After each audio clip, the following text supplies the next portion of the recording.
basically having a sort of midlife crisis here because I have come to the realization in the last week that I am old in the bracelet community.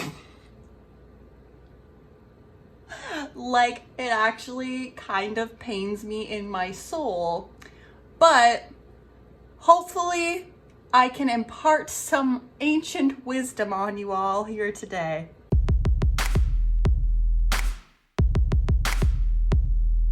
Hello and welcome to my channel. If you're new here, hi, hey, hello. My name is Meg and we do crafty things here. So if you like crafty things, please do consider subscribing.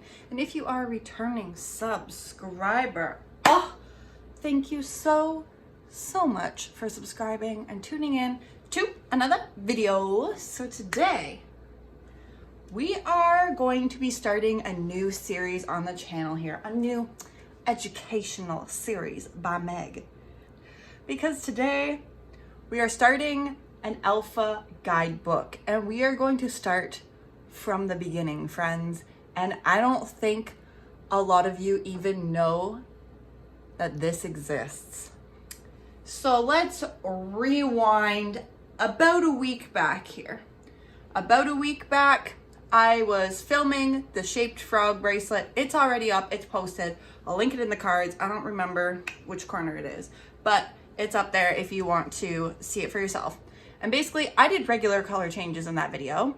And halfway through editing, it kind of struck me that, you know, I generally see all kinds of people in the forum talking about the flat alpha color change. And I'm like, do people even use the regular color change anymore? Like, is that a thing? So I posted a poll on my community tab that asking people whether they still use the regular color change. But in the comments, besides the fact, what is leading to this exact video here today is a comment from dearest viewer Amanda. And Amanda, I don't want you to feel like I'm making fun of you, but when I tell you that I almost cried laughing after reading your comments on this poll, I am not exaggerating, and I'm so sorry, but I have to read this comment exactly. Because if you've been in the knotting community for a long time, this will probably make you laugh as well. If you're new to the community, you might not even know why this is funny. But Amanda said, I am curious to learn about this mysterious ancient duo color clean back alpha that isn't the same as Knotting Addict's version. I have not been able to find that on YouTube. And I laughed at this, like at first I wheezed, like I literally went, because what she is actually referring to is the original method for tying alpha bracelets. The original method for tying alphas had no strings carrying on the back. It was only worked with two colors. And I guess in today's knotting world, that's ancient, which makes me feel old.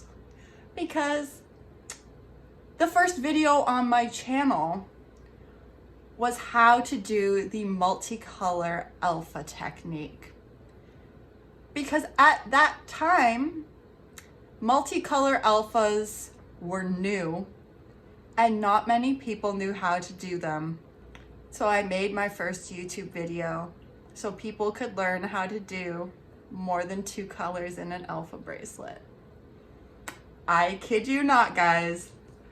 I existed and learned alphas in a time when they were only knotted in two colors. And I have seen alphas go from two colors to multicolors to flat alpha to flat edges to shaped. All these things in my knotting career. So today we're going back in time. We're gonna kick it old school and we're going to do a classic original alpha. Okay, everything else you're doing, the color changes that are normal, whether you're doing them regular or flat, are technically techniques on top of this, the original alpha. That's what I'm going to show you guys here today. So today I am going to be using the pattern 105735 to show you how this is done. I do have an older video on this, but the quality wasn't great. It was when I was like first starting out uploading again. But we're gonna redo this here today, and I'm going to show you guys how alphas are done at their very, very beginning. This is how it went. Oh my gosh, I've got this set up, and let me tell you, as an ancient bracelet wizard living in a modern day, this already feels so odd. So the key to a classic alpha is it needs to have only two colors specifically. So if you go way back in the bracelet book archive, you'll see a lot of old school two-tone alpha bracelets either have like a border on the edge or are just like simple picture sort of thing in a solid background. Okay, so I have my string set up, and you'll see something that I've done kind of odd here. So obviously this bracelet book tells us the strings is 12. We know that's 11 bass strings and 1 knotting string, but you'll see something kind of odd here, and that's that I have 2 strings on the outside that are different colors. This was something I did a lot when I did classic alphas, and that's because when you're folding your strings in half traditionally, if your pattern doesn't go right to the edge, then this string will always be covered.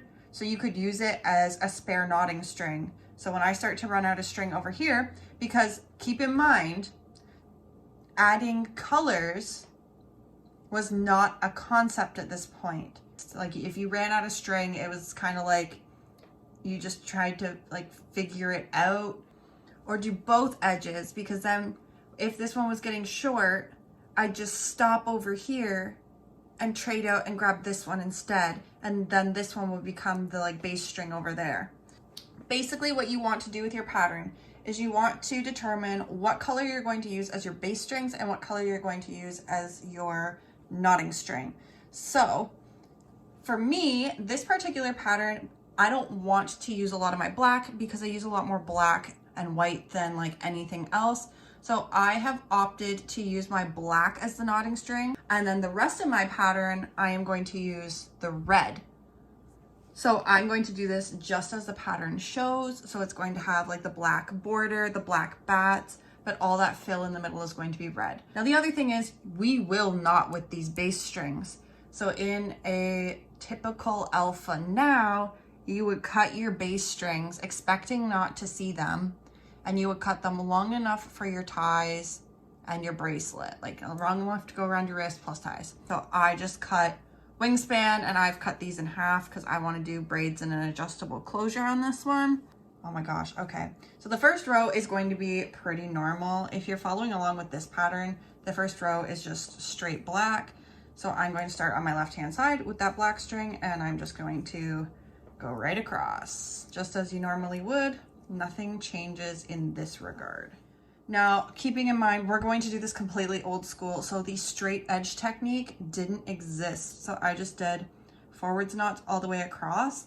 And now our pattern has 4 knots going back the other way. So I'm just going to do backwards knots.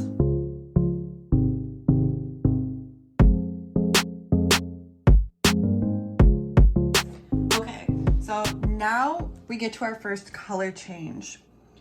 So you're not going to tuck your string behind, and you're not going to carry it above. You're actually going to knot around it. So we need to do 3 reds. So pull your black string down and hold it like it's a bass string, and you're going to take your red that's like right next to it, and you're going to do a backwards knot over your black string.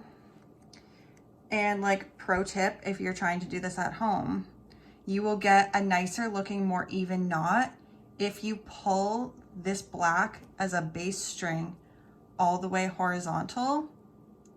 Because if you pull this string down, then your knot is trying to wrap around a string that's trying to be vertical when the reality is like up until this point it's been going horizontally.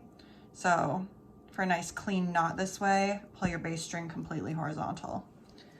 Okay, so what that's done is it's moved us one step further along because we need this string on our other side and you can't introduce colors, okay? We're pretending this is over a decade ago. Oh my gosh, that's like 14. Oh my God, that's like 14 years ago. Oh my God, I feel so old right now. Okay, so we've moved past one, so now we need to do the same thing for the next knot. So we're going to grab our next red and we're going to do the exact same thing. We're going to do a backwards knot over our black string as if it was never a knotting string, just like that. And that moves our red strings like behind the next spot we're going to knot, so they're not in our way and we don't have to carry anything. And then we're going to do our last red knot in this color change. This isn't going to be like, I'm not going to walk through the whole bracelet like this, but I will do like just a few sections so you guys can see what it's like, and we'll like time lapse through it. So that's the final color change there. Now we'll resume with our black, and it's in the perfect spot to resume with it as a knotting string. So we'll finish out doing our, you know what, I said backwards knots for those red ones. They were forwards knots. The black is doing backwards knots. The red ones are doing forwards. Whatever way you're going, when you change your color, your base string knots the opposite direction of whatever way your knotting string was going. All right, so now we've gone right to the edge. We're going to just start the next edge doing forwards knots.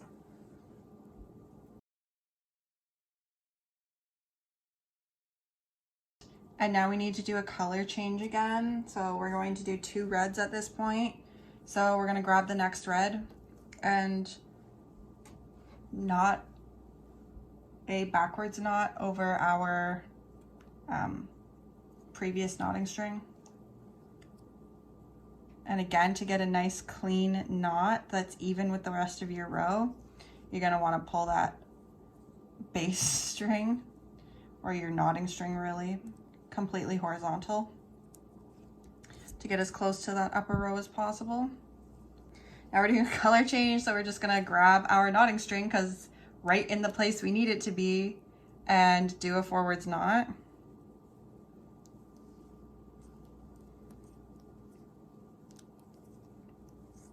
Like so. And then we're going to switch back, do 2 red.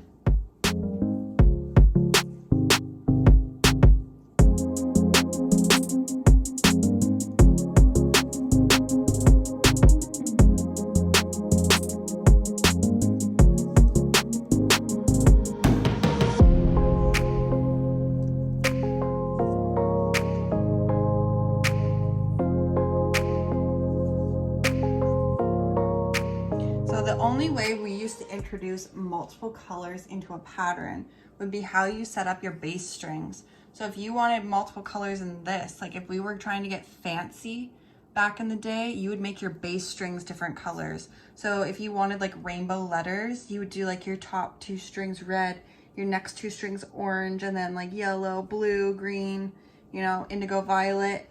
And then as you knotted with them, you'd have like 2 knots that were red, and then the next 2 would be orange, because you use each individual string instead of carrying it. And that's how we would get fancy and have more than 2 colors. But you were still like bound by this style where all your strings had to be in your bracelet still.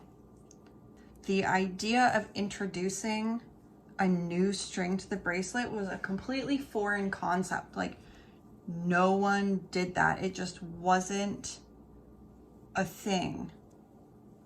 And to be honest, I couldn't tell you where it started to become a thing.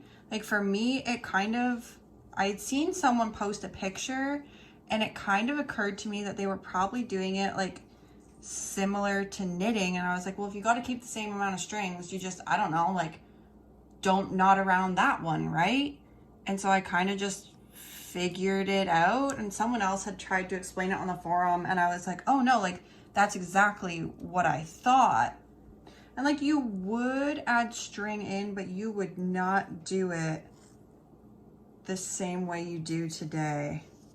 You would do it more like the way you would if you broke a knotting string, or a bass string rather, is how you would like put more string in. I think I find it most crazy that I'm teaching this and I know there's people watching who don't know this, and not in a like new to the craft way, like that the original alpha is just not used anymore. The whole of the alpha art is completely changed from where it began. So just for giggles, I'll show you at the edge of this row how I used to change before I tried to add more string in, because adding more string in was not fun. I'll show you how I would use like the other string I have on the side here. Okay, so like this, I would not with this further. I'd try and do like another couple rows, another row at least with this, but let's say we're old school here and I was running short and I had this string here. I would go forwards because you've got a ridge line here, right? So I would finish this out like this. So doing my forwards knot, and then coming back in, I would go backwards and then forwards like that, so that I still had the appearance of that ridge line, right? So like the disruption on the edge of the bracelet was minimal, and then I would just start knotting with this one instead. But if you didn't do that, then it would be completely flat there. Like you wouldn't have a ridge line at all. It would just be completely flat. So you had to like fake a ridge line. And then I'll kind of show an example. We'll probably get to it at some point, but I don't want to knot in regular time forever because it's boring. So like if I had to, like if my strings were too short and I needed more string, what I would do is on the upcoming knots, if I was conscious enough of it, I'd do it a couple rows ahead. But on the upcoming knots, I would tuck my new string in like this with the bass string, and I would knot over these two for 2 rows if I could. But if I didn't forget, like if I forgot or wasn't paying close enough attention or thought I could get longer, I just do it that one knot. And it sucked because you could do like that the rest of that row and be on the way back, and if you tugged on this too hard, it would just slide right out and you'd have to undo so many knots or just give up on the bracelet, because like, yeah, adding string in the way we do now just was not a thing, did not exist. Okay guys, so here is the tea. So last time I started filming right after we had sat for a live stream, and the last live stream I did was like 2 hours long. So basically I got partway through doing the time lapse and my back was just absolutely killing me, but I was super enjoying making the pattern. So I did complete that red bracelet in its entirety, and I did an adjustable closure on it for once, but I didn't really include much time lapse on it. So I did start another one for you guys. This one is purple and black. And I did just want to show a little more because, I mean, honestly, the interesting thing about this is like, there's not a lot of tips you can give because you're not adding in different colors. You're not, like when you do it classic, there's not really any frills. So there's not really a ton of tips. The only thing you should really know is the horizontal trick. And nowadays that we know how to properly add strings in, I would definitely recommend for the cleanest look to do it as you normally would with an alpha. The way I showed you is just, it's gonna be problematic. Like the way I showed you how we used to do it, it's gonna be problematic. just because it is so easy to accidentally yank that string out. And there's no point when you might as well like anchor it down, actually pull it in correctly, push the other one back, you know, all that stuff. But I thought it would be interesting to share. So I'm going to time lapse out a bit of this and I guess just talk about, like, I find it kind of interesting in some ways, and in other ways I don't find it interesting. Like, I understand why people completely switched over, because why would you bother playing around with doing like backwards knots in the middle of a row and just carrying like this if you're already going to be adding other strings in. However, the fun thing about this is, all things said and done, there are some positives to using this technique. Still, I believe, to this day. Now, of course, the clean back alpha is a thing, because now that we're moving into this era of larger patterns, everyone seems to be enjoying larger patterns. They want to use them to do wall hangings, to do keychains, whereas previously that wasn't as big of a thing, where this technique, like when this technique was around, people were mostly just making bracelets. You hadn't really seen a lot of people branch out beyond bracelets into Beyond Bracelets, the YouTube channel. Beyond bracelets, you didn't really see a lot of people branching out past that. And if they did, it would be like they made just a shorter bracelet and slid it onto a key ring sort of thing. You didn't see people using the D-rings and stuff that they do now and making large patterns to the same capacity that we do now. So I think it's rather interesting that this technique is so lost now, because I think it would be valuable for a lot of people who are maybe making a two-toned pattern for a keychain. This is perfect because the back of it is completely clean, because you're not carrying any strings across the back. All the strings are worked within each other, so nothing carries on the back, which makes it clean back, like the technique that I did a video for that was actually slightly wrong in my Knotting Dangerously series. That gave me kind of a good laugh. But now that we've got people making projects that are more about having this two-sided nature, like the double-sided, you want a clean look on both sides, this would actually be a good technique to use, because if we flip this up, like, it carries nothing on the back. Now the only difference is, and I will pull this up when I get a little bit further into it, I'll pull it up and show you guys, or maybe I can just show you on this one. So here is a normal alpha for reference. You guys may recognize this. I made it recently here on the channel for a video. But if we look at the knots on the back, we see everything looks like a vertical line, because all of your knots, you're not doing backwards knots, you're not changing the direction of any strings. So your bass strings stay completely vertical and you just knot around them. So this is literally like our strings, what our bass strings look like, just wrapped in our knotting string. So that's what a normal alpha would look like. You have strings carrying on the back and these vertical lines. Now I say normal alpha by like today's standard. Now the classic alpha, this is the back. So this is the front of the bracelet. And we'll flip it right inside out here. And this is the back. And you'll see something kind of interesting. Is that focusing? Okay, there we go. You'll see something kind of interesting. We see that vertical stripage that we see in the, normal alpha here. We see that in these black sections because that was my knotting string.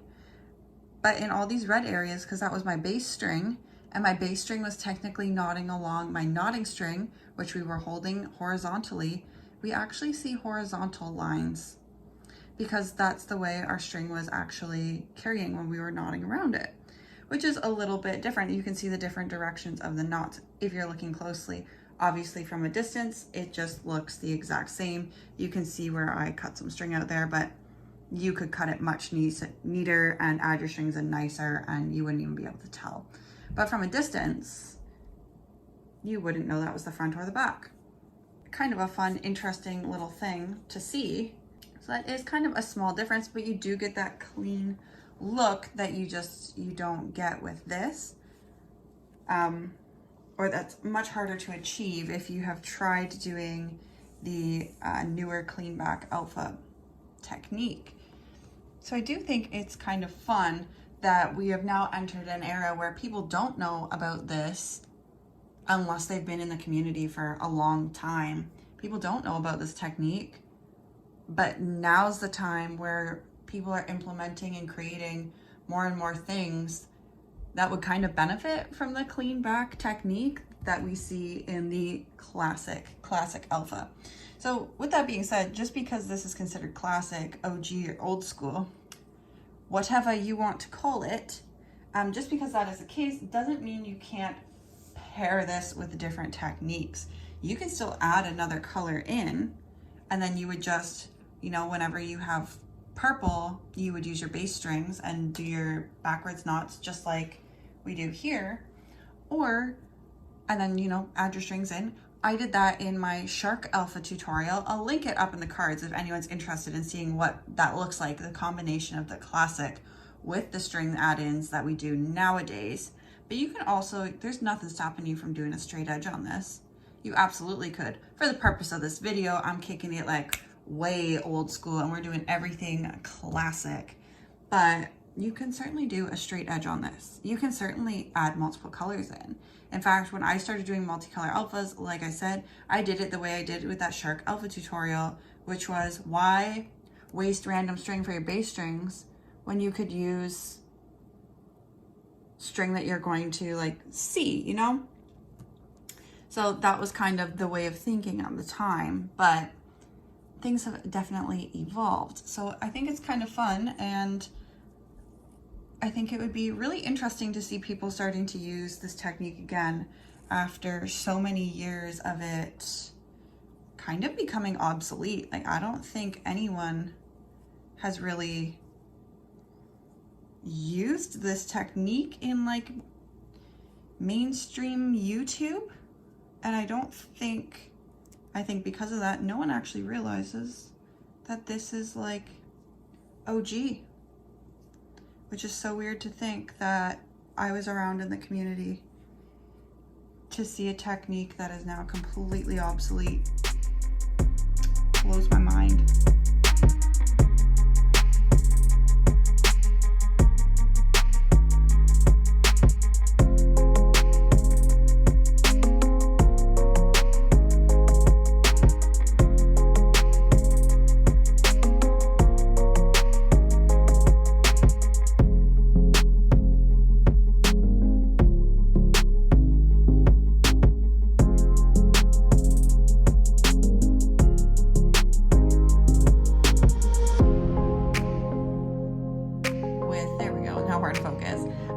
I did finish the bracelet, and I did do 2 little ties on the end of each side because I thought that'd look so cute with the teeny tiny ties. Wow, teeny tiny ties. There's a tongue twister for you. Say that 10 times fast. I'm probably still going to do adjustable closure on it. I don't know why, just this pattern is calling me to do an adjustable closure, I guess. So I'm going to follow that desire, but this is what it looks like on the front. And this is what it looks like on the back. I could probably get some smaller scissors or something and trim that down even further, but I'm not too concerned about it because my end goal obviously isn't for this to be viewed on both sides. It's to be a bracelet. So, but yeah, there's a close-up look, guys, of what the ancient two-toned clean alpha technique looks like, aka the OG alpha. Now on this one, I did anchor in strings like properly and like tape them down and everything, as you guys saw, which makes it a little bit different, but I think overall it looks really good, and you couldn't even tell that this was knotted if you're looking at the front any differently than any other alpha. So hopefully you guys enjoyed this little stroll down memory lane here, or for some of you, this new but old information. And if you did enjoy this video, please give it a big thumbs up. And if you are interested in seeing more alpha information, then also please give it a thumbs up. And until next time, guys, bye.